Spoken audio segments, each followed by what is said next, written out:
Hi, you're watching this video because you or someone you care about has fibromyalgia, which means they deal constantly with pain, fatigue, insomnia, weight gain, fibrofog, which is like a lack of concentration, poor memory, and a lack of enthusiasm because every day you get up not really knowing what the day's going to be like. You can't make plans with people because you always feel like you're not going to want to do them on that day because you don't feel good.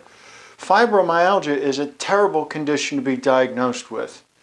And I know that you've had blood work done and they look at the blood work and they go, well, everything's fine here, so you don't have rheumatoid arthritis, you don't have lupus, and you don't have MS. And then once they determine that, they give you the label of fibromyalgia.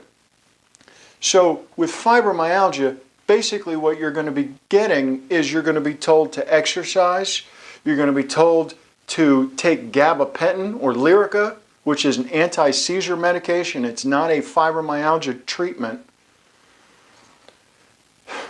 So people with fibromyalgia try so many things to get better. They try acupuncture, they try therapy, they take supplements, they go to the chiropractor, they do all these different things, and they still have fibromyalgia.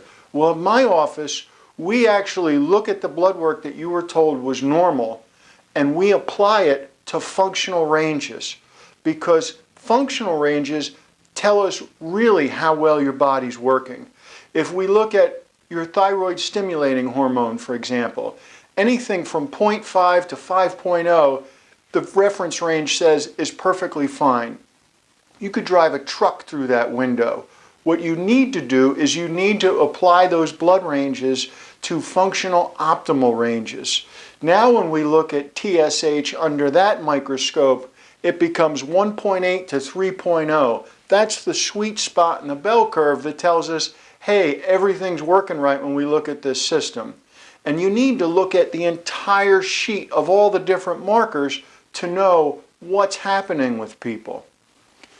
People try all these different things on their own, not knowing what to do for fibromyalgia. In our office, we do several things because we know it's not just one thing that causes fibromyalgia. Okay, your blood work shows that you have inflammation. Without trauma, where's the inflammation coming from? What we found is that certain things that may be in your diet are affecting you, creating an inflammatory reaction. That can affect your gut, it can affect your blood-brain barrier, and affect how you are all day long. So when we work with people with fibromyalgia, we have to look at the entire syndrome of it, not just one thing. It's not come in and get an adjustment, you'll feel better. It's several things that have to be looked at. We address your diet. We address stress issues, which could be causing people problems.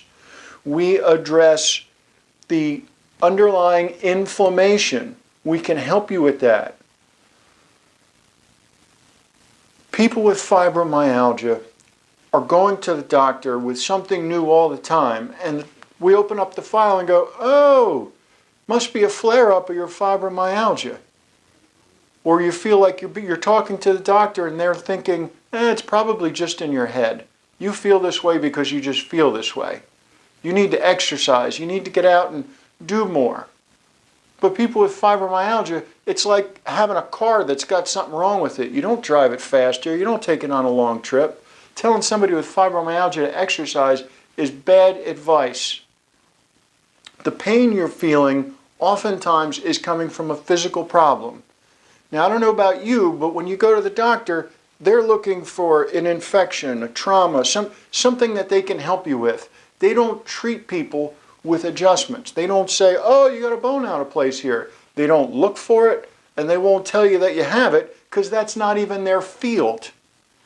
In my office, when you come in and you tell me that you've got pain and 11 out of 18 places hurt, meaning, and most of them, by the way, are right along the sides of the spine, it makes sense to go to somebody who can evaluate that and who can also give you good advice on what you should and shouldn't be eating, and using cold laser to reduce inflammation, turn on nerve roots,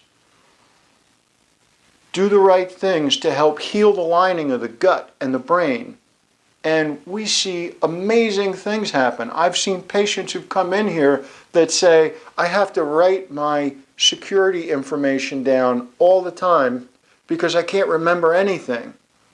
Or I'm awake all night and I feel like I'm dragging all day. To see those people come in weeks later and saying, hey, I'm feeling so much better.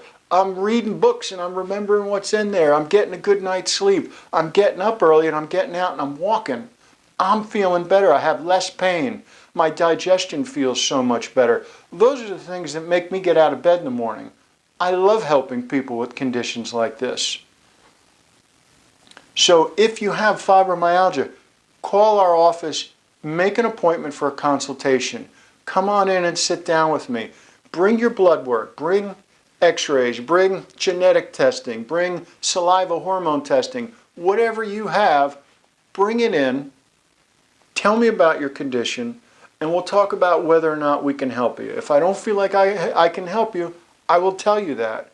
But if I do feel like I can help you, and you want my help, together we are going to change your life. And that is the most powerful thing that we can do. My name's Dr. Keith Lynch. I've been in private practice here since 1998, and I look forward to helping you. Take care.